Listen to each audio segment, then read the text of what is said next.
Andrea, have you ever ridden a school bus, a North Side bus? Okay, go ahead. On my bus from John Jay, there was already the reader for the RFID chip installed on the bus. Now they're real skinny, they're little black, and they're posted right above the window where the bus driver sits. It was actually my bus driver who told me, he goes, hey, because I saw it and I was like, sir, what's that for? He goes, oh, that's for that home project, you know? And I was like, no, what are you talking about? He goes, you know, your badges. And I was like, so that tracks me. And he goes, yeah. And I was like, well, that's not what the school district said. So he was the reason I actually found out that they do track you on the bus. And I previously shared a bus with another campus. I shared with Warren, their magnet school. They don't have the RFID tags. So my RFID tag, or other students' RFID tags, you know, is not only affecting my bus driver, but students from other campuses who shared the bus with me. So it does affect you as a bus driver and other students from other campuses if you share a bus. Thank you, Andrea. And this is a good time. I'm glad everyone's still here. I know we're kind of going long here, but we've got some really good questions. And with you in just a moment, let me first introduce Matt. Will you tell us, Matt Simpson from the Texas ACLU? Give him a hand for showing up. What a concept! Show up. Huh? Matt Simpson, tell us about you. Okay. Sure. I do. My main focus is doing state legislative work for the ACLU. So I spend quite a bit of my time up in Austin at the Capitol, basically fighting far rights, right?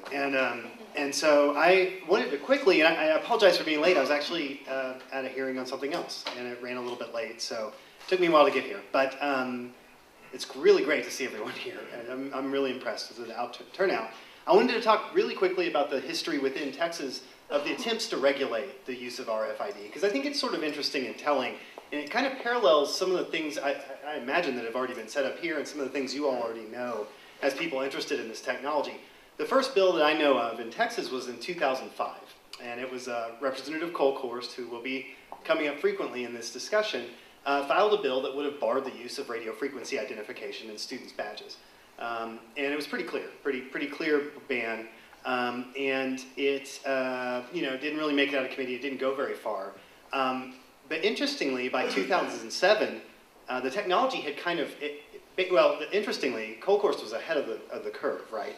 In 2005, I don't think a lot of people had even thought to put these badges in this technology in kids' badges, school badges. So by 2007, the world has kind of caught up.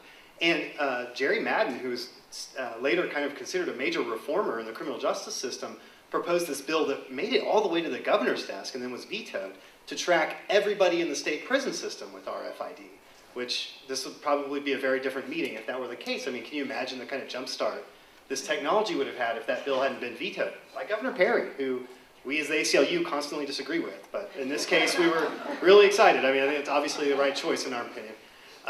So then, in another use, so Colkhorst refiled her bill in 2007. You have this kind of crazy plan to put everybody on TDCJ, on some kind of electronic surveillance, and then the deer breeder bills start, right? And so if you, at this point, they're starting to open the door for tracking animals with RFID. And to be quite frank, a much more appropriate use, right? And so in 2007, Colkhorst's bill also doesn't get too far. In 2009, the bill's filed again, and RFID makes an appearance in border crossing documents. So that you could get, at that time, what was called an enhanced, many of you will know about this. In fact, I'm pretty sure Heather and I met when this was a hot item at the Ledge. They were creating what were called enhanced driver's licenses. They had RFID in them, and the idea was that you could go through the border and the radio frequency ID would identify you and you wouldn't have to stop.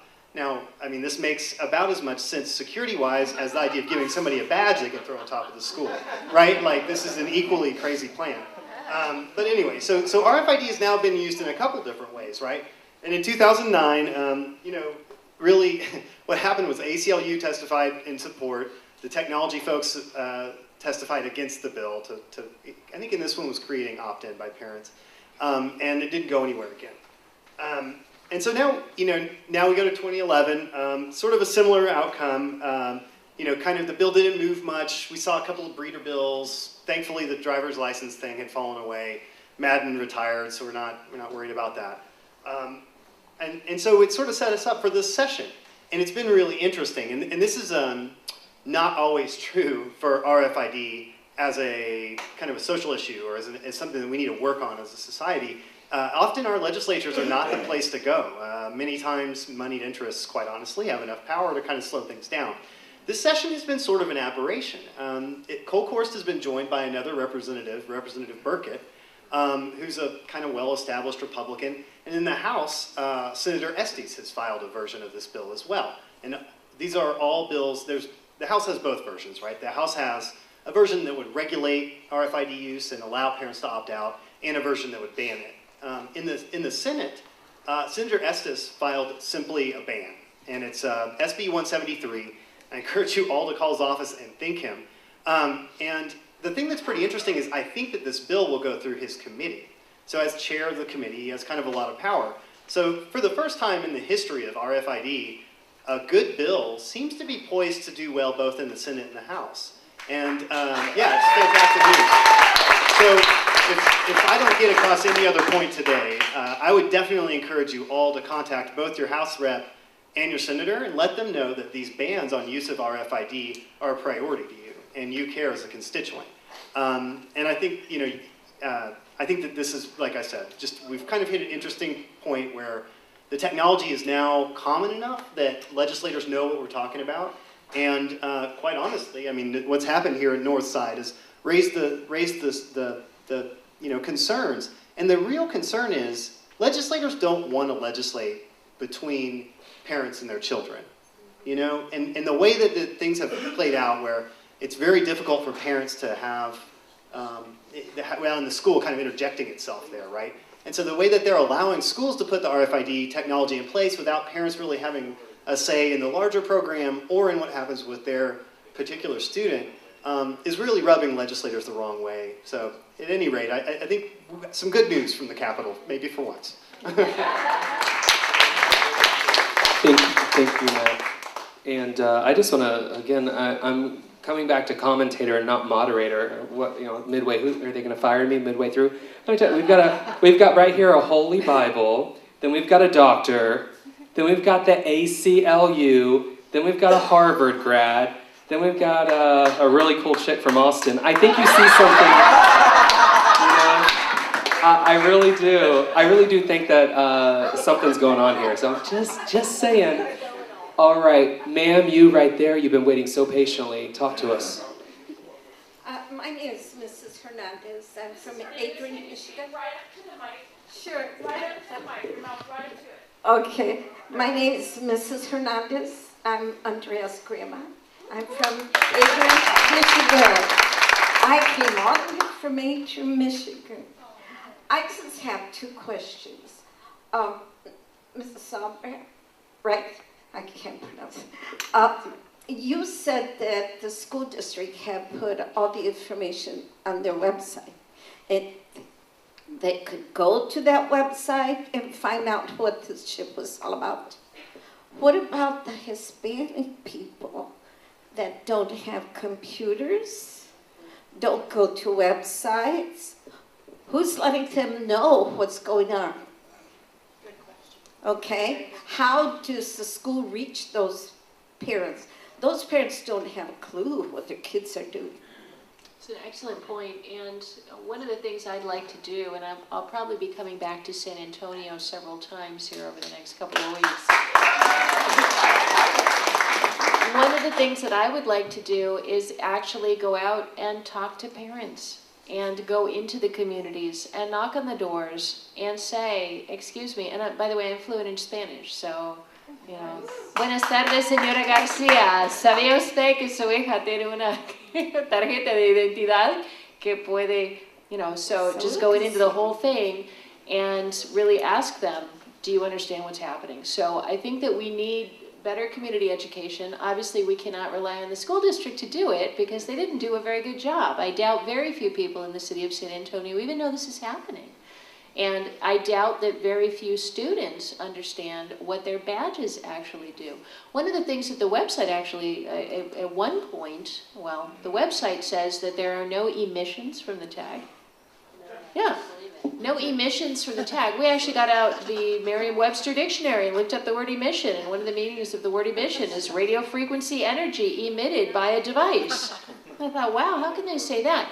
So they've got a website up that contains information that's just not even accurate. And then I do know that at previous events that representatives of the district have said that that the tag doesn't work off campus. Well, the tag broadcasts 24 hours a day and you can't turn it off. It has no off switch and it does work off campus. It may not be the case that the school's tracking kids when they leave campus, but other people could. And it is beaming out that signal. It's emitting an emission 24 hours a day. So I'm totally with you. I think that they need to have bilingual information about this. I think if they actually do want to pursue this and go forward with it, that they need to actually get the total buy-in of the community and be able to prove that they've done that education. And there's one other piece to this as well, and this gets into the more technical stuff of the privacy community. They need to sit down and talk about where is the data going? Where is the data being stored? What kind of security is on those computers that are housing the data of where these kids are all day long? We've got access to the computers. They already admitted that the police department, some members will have access. The police department has access to this? Yeah, and see, this is one of the things in our position paper. We said that they absolutely cannot share this information even with other government agencies. That it absolutely cannot be shared because it's got to be restricted to the use for which they collected it, which is admission. Yep. Science engineering. Science and engineering, so if you'll pull that microphone up to your mouth and tell us, this is interesting. Go ahead, sir. And just real quick before you start, it should be noted that this young man came to the Northside Independent School District Board meeting and was turned away by our elected representatives from commenting on this program that he's being subjected to. So this is his first opportunity to speak publicly about the program that he's having to deal with.